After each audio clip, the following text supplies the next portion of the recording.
States of America, and invite him to address the Assembly. Thank you. Mr. President, Mr. Secretary General, my fellow leaders, in the last year, our world has experienced great upheaval.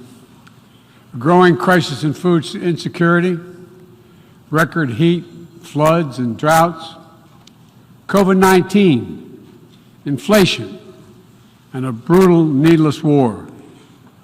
A war chosen by one man, to be very blunt. Let us speak plainly. A permanent member of the United Nations Security Council invaded its neighbor, attempted to erase the sovereign state from the map.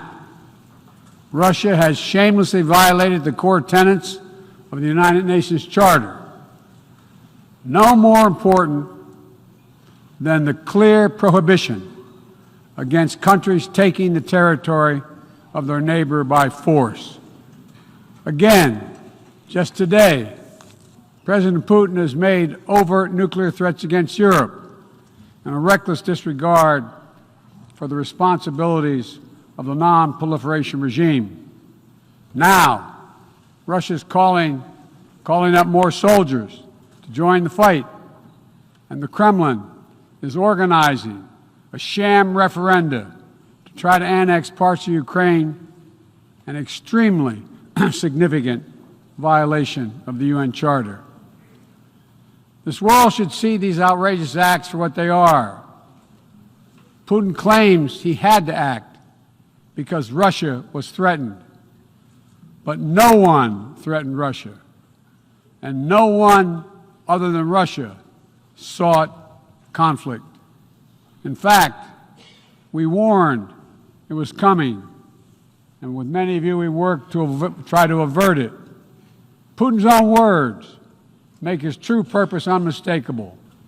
Just before he invaded, Putin asserted, and I quote, "Ukraine was created by Russia and never had, quote, real statehood." And now we see attacks on schools, railway stations, hospitals, on centers of Ukrainian history and culture. In the past, even more horrifying evidence of Russia's atrocity and war crimes. Mass graves uncovered in Izium, bodies, according to those who excavated those bodies, showing signs of torture. This war is about extinguishing Ukraine's right to exist as a state, plain and simple, and Ukraine's right to exist as a people. Whoever you are, wherever you live, whatever you believe, that should make your blood run cold. That's why 141 nations in the General Assembly came together and to unequivocally condemn Russia's war against Ukraine. The United States has marshaled massive levels of security assistance and humanitarian aid and direct economic support for Ukraine. More than $25 billion to date. Our allies and partners around the world have stepped up as well. And today, more than 40 countries represented in here have contributed billions of their own money and equipment to help Ukraine defend itself. The United States is also working closely with our allies and partners to impose costs on Russia, to deter attacks against NATO territory, to hold Russia accountable for the atrocities and war crimes. Because if nations can pursue their imperial ambitions without consequences, then we put at risk everything this very institution stands for, everything. Every victory won on the battlefield belongs to the courageous Ukrainian soldiers. But this past year, the world was tested as well. And we did not hesitate. We chose liberty. We chose sovereignty. We chose principles to which every party to the United Nations Charter is beholding. We stood with Ukraine. Like you, the United States wants this war to end on just terms, on terms we all signed up for, that you cannot seize a nation's territory by force. that the only country standing in the way of that is Russia. So we, each of us in this body, who's determined to uphold the principles and beliefs we pledge to defend as members of the United Nations, must be clear, firm, and unwavering in our resolve. Ukraine has the same rights that belong to every sovereign nation. We will stand in solidarity with Ukraine. We will stand in solidarity against Russia's aggression, period. Now, it's no secret that in the contest between democracy and autocracy, the United States and I, as President, champion a vision for our world that's grounded in the values of democracy. The United States is determined to defend and strengthen democracy at home and around the world because I believe democracy remains humanity's greatest instrument to address the challenges of our time. We're working with the G7 and like-minded countries to prove democracies can deliver for their citizens, but also deliver for the rest of the world as well. But as we meet today, the UN Charter's very basis of a stable and just rule-based order is under attack by those who wish to tear it down or distort it for their own political advantage. And the United Nations Charter was not only signed by democracies of the world, it was negotiated among citizens, dozens of nations with vastly different histories and ideologies, united in their commitment to work for peace. As President Truman said in 1945, the UN Charter, and I quote, is proof that nations like men can state their differences, can face them, and then can find common ground on which to stand, end of quote. That common ground was so straightforward, so basic, that today 193 of you, 193 member states have willingly embraced its principles. And standing up for those principles for the UN Charter is the job of every responsible member state. I reject the use of violence and war to conquer nations or expand borders through bloodshed, to stand against global politics of fear and coercion, to defend the sovereign rights of smaller nations as equal to those of larger ones, to embrace basic principles like freedom of navigation, respect for international law, and arms control. No matter what else we may disagree on, that is the common ground upon which we must stand. If you're still committed to a strong foundation for the good of every nation around the world, then the United States wants to work with you. I also believe the time has come for this institution to become more inclusive so that it can better respond to the needs of today's world. Members of the UN Security Council, including the United States, should consistently uphold and defend the UN Charter and refrain from the use of the veto, except in rare, extraordinary situations, to ensure that the Council remains credible and effective.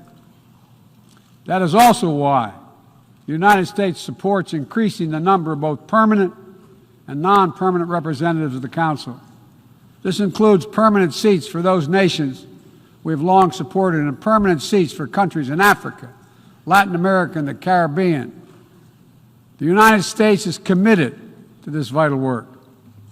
In every region, we pursued new, constructive ways to work with partners to advance shared interests, from elevating the Quad in the Indo-Pacific to signing the Los Angeles Declaration of Migration and Protection at the Summit of the Americas, to joining a historic meeting of 9 Arab leaders to work toward a more peaceful, integrated Middle East, to hosting the U.S.-Africa Leaders Summit in this December. As I said last year, the United States is opening an era of relentless diplomacy to address the challenges that matter most to people's lives, all people's lives. Tackling climate crisis, as the previous speaker spoke to, strengthening global health security, feeding the world. We made that priority, and 1 year later we're keeping that promise. From the day I came to office, We've led with bold climate agenda. We rejoined the Paris Agreement, convened the major climate summits, helped deliver critical agreements on the COP26. We helped get 2/3 of the world's GDP on track to limit warming to 1.5 degrees Celsius. And now, I've signed a historic piece of legislation here in the United States that includes the biggest, most important climate commitment we have ever made in the history of our country, $369 billion toward climate change. That includes tens of billions in new investments in offshore wind and solar, doubling down on zero-emission vehicles, increasing energy efficiency, supporting clean manufacturing. Our Department of Energy estimates that this new law will reduce U.S. emissions by 1 gigaton a year by 2030, while unleashing a new era of clean energy-powered economic growth. Our investments will also help reduce the cost of developing clean energy technologies worldwide, not just in the United States. This is a global game changer, and none too soon. We don't have much time. We all know we're already living in a climate crisis. No one seems to doubt it after this past year. We meet. Much of Pakistan is still underwater, needs help. Meanwhile, the Horn of Africa faces unprecedented drought. Families are facing impossible choices, choosing which child to feed and wondering whether they'll survive. This is the human cost of climate change, and it's growing, not lessening. So, as I announced last year, to meet our global responsibility, my administration is working with our Congress to deliver more than $11 billion a year to international climate finance, to help lower-income countries implement their climate goals and ensure a just energy transition. The key part of that will be our PEPFAR plan, which will help 500 million people in especially vulnerable countries adapt to the impacts of climate change and build resilience. This need is enormous. So let this be the moment we find within ourselves the will to turn back the tide of climate devastation, and unlock a resilient, sustainable, clean energy economy to preserve our planet. On global health, we've delivered more than 620 million doses of COVID-19 vaccine to 116 countries around the world, with more available to help meet countries' needs. All free of charge, no strings attached, and we're working closely with the G20 and other countries in the United States help lead the change to establish a groundbreaking new fund for pandemic prevention, preparedness, and response at the World Bank. At the same time, we've continued to advance the ball on enduring global health challenges. Later today, I'll host the 7th Replenishment Conference for the Global Fund to fight AIDS, tuberculosis, and malaria.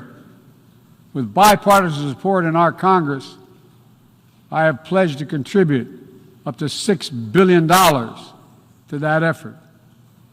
So I look forward to welcoming a historic round of pledges at the conference, resulting in one of the largest global health fundraisers ever held in all history. We're also taking down the food crisis head on, with as many as 193 million people around the world experience acute food insecurity, a jump of 40 million in a year. Today I'm announcing another $2.9 billion in U.S. support for life-saving humanitarian and food security assistance for this year alone. Russia, in the meantime, is pumping out lies, trying to pin the blame for the crisis, the food crisis, on the sanctions imposed by many in the world for the aggression against Ukraine. So let me be perfectly clear about something. Our sanctions explicitly allow Russia the ability to export food and fertilizer. No limitation. It's Russia's war that is worsening food insecurity, and only Russia can end it.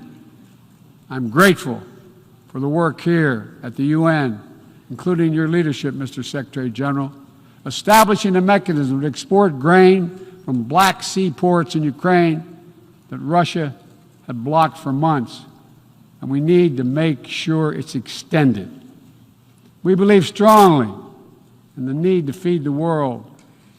That's why the United States is the world's largest supporter of the World Food Program, with more than 40% of its budget.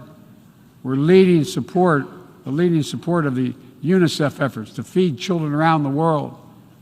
And to take on a larger challenge of food insecurity, the United States introduced a call to action, a roadmap eliminating global food insecurity, that more than 100 nation member states have already supported. In June, the G7 announced more than $4.5 billion to strengthen food security around the world through USAID's Feed the Future initiative. The United States is scaling up innovative ways to get drought and heat-resistant seeds into the hands of farmers who need them, while distributing fertilizer and improving fertilizer efficiency so that farmers can grow more while using less. And we're calling on all countries to refrain from banning food exports or hoarding grain while so many people are suffering. Because in every country in the world, no matter what else divides us, if parents cannot feed their children, nothing else matters. If parents cannot feed their children. As we look to the future, we're working with our partners to update and create rules of the road for new challenges we face in the 21st century. We launched the Trade and Technology Council with the European Union to ensure that key technologies are developed and governed in the way that benefits everyone. With our partner countries and through the UN, we're supporting and strengthening the norms of responsible state behavior in cyberspace, and working to hold accountable those who use cyber attacks to threaten international peace and security. With partners in the Americas, Africa, Europe, and the Middle East, and the Indo-Pacific, we're working to build a new economic ecosystem where every nation gets a fair shot, and economic growth is resilient, sustainable, and shared. That's why the United States has championed a global minimum tax, and we will work to see it implemented so major corporations pay their fair share everywhere. It's also been the idea behind the Indo-Pacific Economic Framework, which the United States launched this year with 13 other Indo-Pacific economies. We're working with our partners in ASEAN and the Pacific Islands to support a vision for a critical Indo-Pacific region that is free and open, connected and prosperous, secure and resilient. Together with partners around the world, we're working to secure resilient supply chains that protect everyone from coercion or domination, and ensure that no country can use energy as a weapon.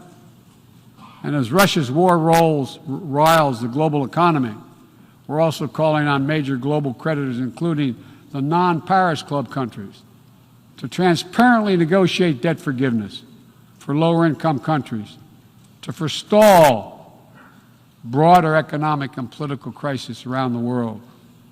Instead of infrastructure projects that generate huge and large debt without delivering on the promised advantages, let's meet the enormous infrastructure needs around the world with transparent investments, high-standard projects that protect the rights of workers and the environment, keyed to the needs of the communities they serve, not to the contributor. That's why the United States, together with fellow G7 partners, launched a Partnership for Global Infrastructure and Investment. We intend to collectively mobilize $600 billion in investment through this partnership by 2027. Dozens of projects are already underway. Industrial-scale vaccine manufacturing in Senegal, transformative solar projects in Angola, first-of-its-kind small modular nuclear power plant in Romania. These are investments that are going to deliver returns not just for those countries, but for everyone. The United States will work with every nation, including our competitors, to solve global problems like climate change. Climate diplomacy is not a favor to the United States or any other nation, and walking away hurts the entire world. Let me be direct about the competition between the United States and China. As we manage shifting geopolitical trends, the United States will conduct itself as a reasonable leader. We do not seek conflict. We do not seek a Cold War. We do not ask any nation to choose between the United States or any other partner. But the United States will be unabashed in promoting our vision of a free, open, secure, and prosperous world, and what we have to offer communities of nations. Investments that are designed not to foster dependency, but to alleviate burdens and help nations become self-sufficient. Partnerships not to create political obligation, but because we know our own success. Each of our successes increased when other nations succeed as well.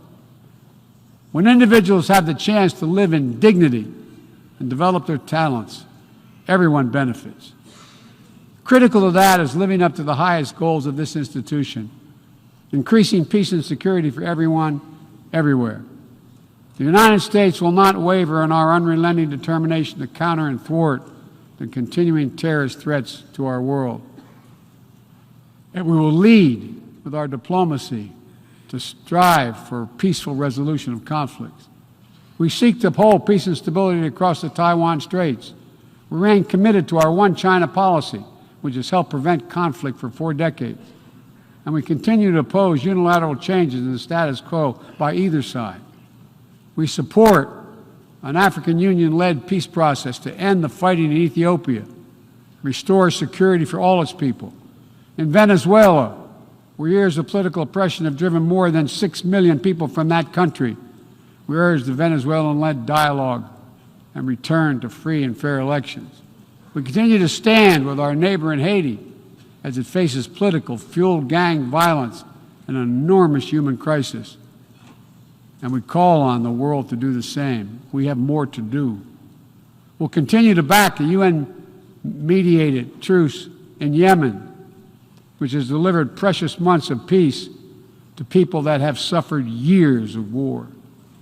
And we will continue to advocate for lasting negotiating peace between the Jewish and democratic state of Israel and the Palestinian people. The United States is committed to Israel's security, full stop. And a negotiated two-state solution remains, in our view, the best way to ensure Israel's security and prosperity for the future and give the Palestinians the state to which they are entitled. Both sides to fully respect the equal rights of their citizens. Both people enjoying equal measure of freedom and dignity. Let me also urge every nation to recommit to strengthening a nuclear non-proliferation regime through diplomacy. No matter what else is happening in the world, the United States is ready to pursue critical arms control measures. A nuclear war cannot be won and must never be fought. The 5 permanent members of the Security Council just reaffirmed that commitment in January. But today, we're seeing disturbing trends. Russia shunned the non-proliferation ideals embraced by every other nation at the 10th NPT Review Conference, concerning nuclear buildup without any transparency. Despite our efforts to begin serious and sustained diplomacy, the Democratic People's Republic of Korea continues to blatantly violate UN sanctions. And while the United States is prepared for a mutual return to the Joint Comprehensive Plan of Action if Iran steps up to its obligations, the United States is clear. We will not allow Iran to acquire a nuclear weapon. I continue to believe that diplomacy is the best way to achieve this outcome. The non-proliferation regime is one of the greatest successes of this institution. We cannot let the world now slide backwards, nor can we turn a blind eye to the erosion of human rights. Perhaps singular among this body's achievements stands the Universal Declaration of Human Rights, which is the standard by which our forebears challenged us to measure ourselves. They made clear in 1948, human rights are the basis for all that we seek to achieve. And yet today in 2022, fundamental freedoms are at risk in every part of our world, from the violations in Xinjiang, detailed recent reports by the Office of U.S. reports detailing by the U.S. High Commissioner, to the horrible abuses against pro-democracy activists and ethnic minorities by the military regime in Burma, to the increased repression of women and girls by the Taliban in Afghanistan. And today, we stand with the brave citizens and the brave women of Iran who right now are demonstrating to secure their basic rights. But here's what I know.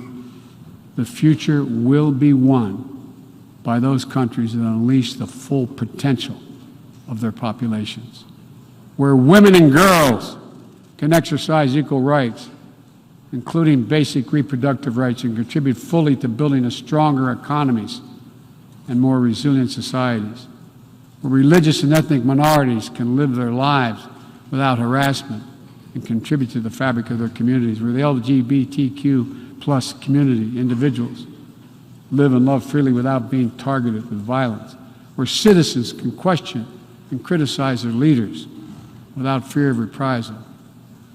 The United States will always promote human rights and the values enshrined in the UN Charter in our own country and around the world. Let me end with this. This institution, guided by the UN Charter and the Universal Declaration of Human Rights, is at its core an act of dauntless hope. Let me say that again. It's an act of dauntless hope.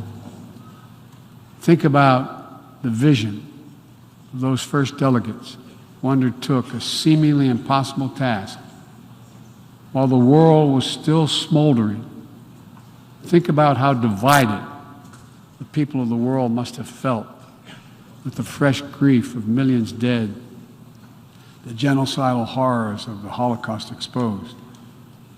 They had every right to believe only the worst of humanity. Instead, they reached for what was best in all of us, and they strove to build something better. Enduring peace, comity among nations, equal rights for every member of the human family, cooperation for the advancement of all humankind. My fellow leaders, the challenges we face today are great indeed, but our capacity is greater. Our commitment must be greater still. So let's stand together to again declare the unmistakable resolve that nations of the world are united still, that we stand for the values of the UN Charter, that we still believe by working together we can bend the arc of history toward a freer and more just world for all our children, although none of us have fully achieved it. We're not passive witnesses to history. We are the authors of history. We can do this. We have to do it for ourselves and for our future, for humankind. Thank you for your tolerance, for listening to me. I appreciate it very much. God bless you all. On behalf of the General Assembly, I wish to thank the President of the United States of America for the statement just made, and I request the protocol to escort His Excellency. May I request representatives to remain seated while we suspend the meeting for 5 minutes before resuming to